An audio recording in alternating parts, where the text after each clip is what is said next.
পৌষের শীতে দেশজুড়ে তাপমাত্রা আরও কমতে শুরু করেছে। আবহাওয়া অধিদপ্তর জানিয়েছে, আগামী কয়েকদিন সারা দেশে শীতের তীব্রতা আরও বাড়বে এবং ভোর ও রাতের দিকে কুয়াশার দাপট অব্যাহত থাকবে। এই শীতে সবচেয়ে বেশি দুর্ভোগ পোহাতে হচ্ছে দেশের উত্তরাঞ্চলের মানুষদের। এর মধ্যে রংপুর, রাজশাহী বিভাগের জেলাগুলো সহ যশোর, চুয়াডাঙ্গা ও গোপালগঞ্জে মৌসুমের প্রথম মৃদু শৈত্যপ্রবাহ বয়ে যাচ্ছে, যা আজ শনিবারও অব্যাহত আছে। শীতে কাঁপছে উত্তরের সীমান্তবর্তী জেলা লালমনিরহাট। গত ৩ দিনের শৈত্যপ্রবাহে তীব্র শীত আর কনকনে ঠান্ডায় বিপর্যস্ত হয়ে পড়েছে এ জেলার জনজীবন। গত কয়েকদিনের ঘন কুয়াশা আর হাড় কাঁপানো শীতে এ অঞ্চলের দরিদ্র ও অসহায় মানুষ চরম বিপাকে।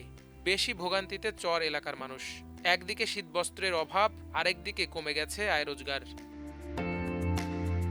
সারা দেশেই ভোর ও রাতের দিকে কুয়াশা ও ঠান্ডা বাতাসের কারণে শীতের অনুভূতি আরও তীব্র হয়ে উঠেছে। সকালে কাজে বের হওয়া মানুষ, বিশেষ করে নিম্ন আয়ের শ্রমজীবী, পথচারী ও ভাসমান জনগোষ্ঠী সবচেয়ে বেশি ভোগান্তিতে পড়েছেন। ঠান্ডাজনিত রোগে আক্রান্তের সংখ্যাও বাড়ছে বলে জানাচ্ছেন চিকিৎসকরা।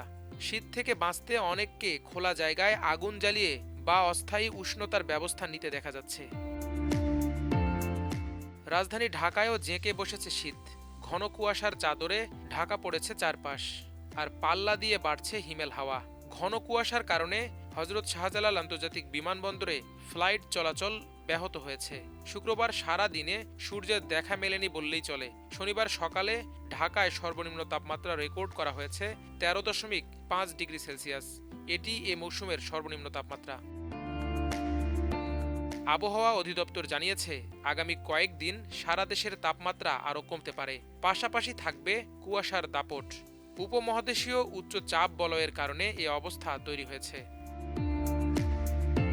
আবহাওয়া অধিদপ্তরের তথ্য মতে দেশের সর্বনিম্ন তাপমাত্রা রেকর্ড করা হয়েছে যশোরে 9 ডিগ্রি সেলসিয়াস। এছাড়া রাজশাহীতে 10.4, রংপুরে 11.2, ময়মনসিংহ ও দিনাজপুরে 11.5, সৈয়দপুরে 11.4, কুড়িগ্রামে 11.4 এবং চুয়াডাঙ্গায় 9.6 ডিগ্রি সেলসিয়াস তাপমাত্রা রেকর্ড করা হয়েছে। দেশে সবচেয়ে বেশি শীত অনুভূত হচ্ছে পঞ্চগড়ের তেঁতুলিয়ায়। সেখানে সর্বনিম্ন তাপমাত্রা রেকর্ড করা হয়েছে প্রায় 9 ডিগ্রি সেলসিয়াস। যশোরেও তাপমাত্রা নেমেছে একই ঘরে। তেঁতুলিয়ার পাশাপাশি দিনাজপুর, কুড়িগ্রাম, লালমনিরহাট ও গাইবান্ধার তাপমাত্রা 10 থেকে 11 ডিগ্রির মধ্যে অবস্থান করছে। এর আগে বৃহস্পতিবার সন্ধ্যা 6টা থেকে পরবর্তী 120 ঘন্টার পূর্বাভাসে বলা হয়েছে, দেশের কোথাও কোথাও মাঝারি থেকে ঘন কুয়াশা পড়তে পারে। এতে উড়োজাহাজ চলাচল, নৌ পরিবহন ও সড়ক যোগাযোগ সাময়িকভাবে ব্যাহত হওয়ার আশঙ্কা রয়েছে। মাল্টিমিডিয়া ডেস্ক, আমার দেশ।